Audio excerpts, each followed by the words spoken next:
Texas Rangers represent the legendary symbol of the American Old West, embodying both the individualism and uncompromising violence of that era. In a lawless frontier, Rangers have a fearsome reputation as guardians of order amid chaos. In this video, we dive into the bloody history of the Texas Rangers, uncovering their origins, legendary feats, and the controversies surrounding their operations. From confronting notorious outlaws and Native American tribes to their role in border disputes, the Texas Rangers have left an indelible mark on the annals of the Old West.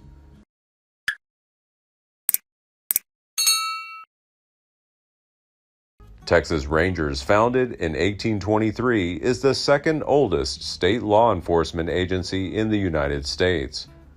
Just 2 years after the white settlement of Texas, Rangers began operations. After Mexico's War of Independence, a wave of about 600 to 700 families immigrated to Texas, an area lacking a regular army to protect its new inhabitants. Stephen F. Austin, known as the Father of Texas, recruited 10 men as Rangers to protect settlers from both Indian attacks and criminal elements. However, it was not until October 17, 1835, that Texas officially formed the force that would later become known as the Texas Rangers.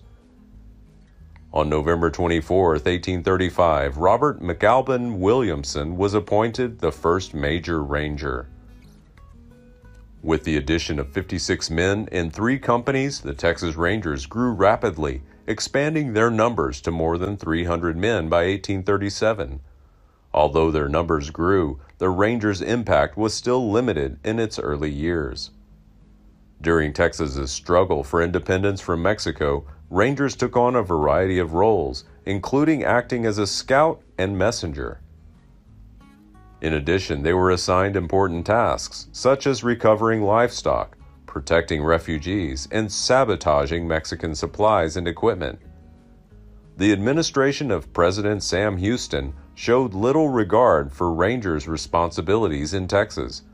However, when Maribel B. Lamar assumed the presidency in 1838, he rejected Houston's border policies of friendship with the Indians and engaged the Rangers in their war against the tribes. Commissioned by the Texas Congress, Lamar recruited 8 companies of mounted volunteers and maintained a 56-member Ranger company. Within a month, he had supplied to 5 similar companies in Central and South Texas. Over the next 3 years, the Rangers engaged in warfare against native tribes, winning a number of notable encounters, including the war at the Council House in San Antonio, and the raid on Linville and the Battle of Plum Creek.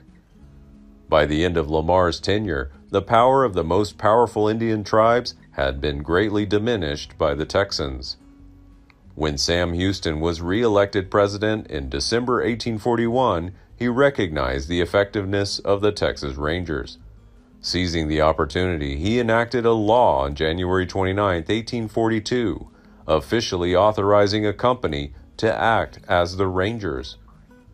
Thus, Captain John Coffee Jack Hayes assumed command, leading a squad of 150 Rangers responsible for defending the southern and western Texas borders. Houston's wise decision played a key role in repelling the Mexican invasions of 1842 and securing the white settlers from Indian attacks for 3 years later. Under Hayes' leadership, recruitment standards were raised, rigorous training programs were implemented, and a special corps was formed. From this group came several famous Ranger captains, including W.A.A. Bigfoot Wallace, Henry McCulloch, Samuel H. Walker, and Robert Addison Gillespie. In 1846, Texas officially became part of the United States with the beginning of the Mexican-American War, as the United States sought to establish the Rio Grande as its boundary. During this 2-year period, the Texas Rangers were called upon to support the United States Army, rapidly gaining a reputation as a particularly effective fighting force. Fully armed, the Rangers were said to be so formidable against Mexican guerrillas that they were quickly nicknamed the Texas Devils. After the end of the Mexican-American War on February 2, 1848, the United States assumed responsibility for defending the Texas border. Rangers were largely disbanded, leading to a decline in their operations. It was not until nearly a decade later, in the spring of 1858, that they were again active to tackle a group of Comanche Indians north of the Red River. After Texas seceded from the United States during the Civil War in 1861, which led to the founding of an organization called Terry's Texas Rangers in Houston. Led by Colonel Benjamin Franklin Terry, many former Rangers enlisted under his command. In 1877, the Texas Rangers embarked on a pursuit of notorious criminal John Wesley Hardin. Hardin, who killed Deputy Sheriff Charles Webb in Brown County in 1874, fled the state to evade relentless pursuit. A Texas Ranger named John Barclay Armstrong, better known as McNally's Bulldog, was ordered to pursue Hardin across state boundaries. Finally, a confrontation ensues when Hardin is arrested on a train in Pensacola, Florida. During the fierce gunfight, Hardin was knocked unconscious, one of his gang members was killed, and the rest were arrested on July 23, 1877. In the spring of 1878, Sam Bass and his gang held up 2 stagecoaches and 4 trains within 25 miles of Dallas. The group quickly became the subject of pursuit across North Texas by a special company of Texas Rangers led by Captain Junius Peak. Bass skillfully evaded his pursuers until one of his teammates, Jim Murphy, became an informant. When the Bass gang ventured south with the intention of robbing a small bank in Round Rock, Murphy wrote a letter to Major John B. Jones, the commander of the Texas Rangers Border Patrol Battalion. At Round Rock, Texas, where Jones set up an ambush, a fierce clash broke out between the gang and the Rangers on July 19, 1878. In the midst of the chaos, Bass's assistant, Seaborn Barnes, was killed. Despite his injuries, Bass managed to mount his horse and retreat. The next morning, Bass was found laying helpless in a pasture north of town by the authorities and was later taken back to Round Rock, where he died of his injuries the next day. In the years that followed, the Frontier Battalion enjoyed considerable success, arresting more than 3,000 outlaws from Texas. By 1882, however, the concept of a separate border began to fade. Over the next 3 decades, the Texas Rangers suffered a decline in influence and reputation. However, they occasionally intervened in incidents involving cattle theft, battling Mexican and Indian looters along the Rio Grande, and sometimes defending blacks against white mobs. During this time, critics voiced calls for the Texas Rangers to be reduced or completely disbanded. Thus, in 1901, the Border Guard Battalion was abolished, and the Rangers force was restructured into 4 law enforcement companies of 20 men each. During the early stages of World War I in 1914, the Texas Rangers faced the daunting task of identifying and apprehending many spies, agitators, saboteurs, and conspirators. The raid by Pancho Villa in Columbus, New Mexico in 1916 further strained the already acrimonious relationship between the United States and Mexico. Thus, under the leadership of Governor of Texas appointing the regular Rangers and hundreds of special Rangers, approximately 5,000 Hispanics were tragically killed between 1914 and 1919.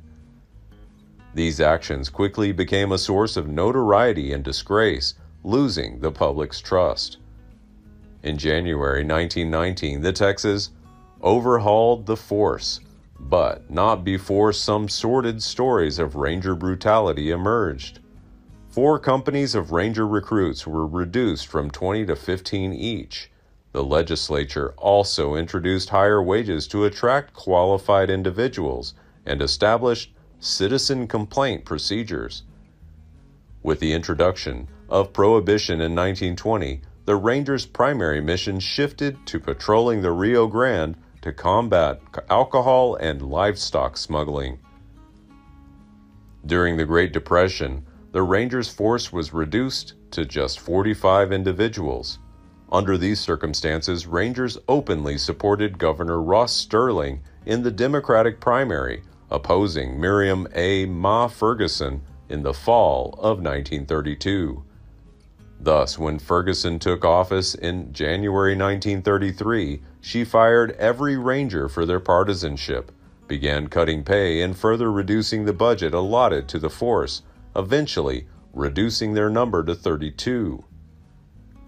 Without Rangers' protection, Texas quickly turned into a haven for notorious outlaws like Raymond Hamilton, George Machine Gun Kelly, Clyde Barrow, and Bonnie Parker.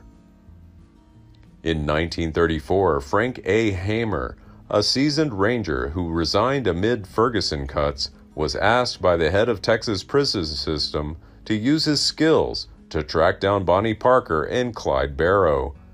After spying on the Barrow gang across 9 states, Frank Hamer received intelligence from law enforcement in Louisiana that said Bonnie and Clyde had visited Beanville Parish on May 21, 1934. Furthermore, it was discovered that Clyde had arranged a rendezvous with gang member Henry Methvin. Unbeknownst to Bonnie and Clyde, Methvin, in cooperation with law enforcement, assisted in setting up an ambush along the route to the rendezvous point.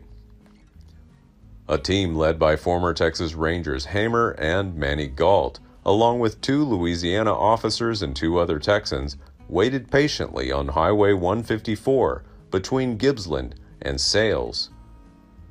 Despite staying up all night and all day, Bonnie and Clyde still didn't show up. However, at about 9:10 a.m. on May 23, 1934, just as the team was beginning to lose hope, they suddenly heard Clyde's stolen Ford V8 approaching. When Clyde stopped to chat with Harry Methvin's father, who strategically positioned his truck there that morning to divert Clyde's attention and lead him closer to the team. At the opportune moment, the lawmen opened fire, killing Bonnie and Clyde while firing about 130 rounds in total. In 1935, James Allred took over as governor of Texas, campaigning on the promise of increased law enforcement. In response, the legislature quickly established the Texas Department of Public Safety, which included the merger of the Texas Rangers on August 10, 1935. This new division also includes the Highway Patrol, along with a crime science lab and detection center known as the Headquarters Division. Over the years, the Texas Rangers have investigated a variety of crimes, from murder to political corruption. They played an important role in maintaining peace during riots, protecting the governor of Texas, and apprehending fugitives. Currently, nearly 200 highly trained and skilled individuals are stationed across the state, making the Texas Rangers one of the most effective investigative law enforcement agencies in the world. Please like and share if you find the video content interesting and useful. Don't forget to subscribe to the channel and comment below so as not to miss the upcoming interesting videos. Thanks for watching.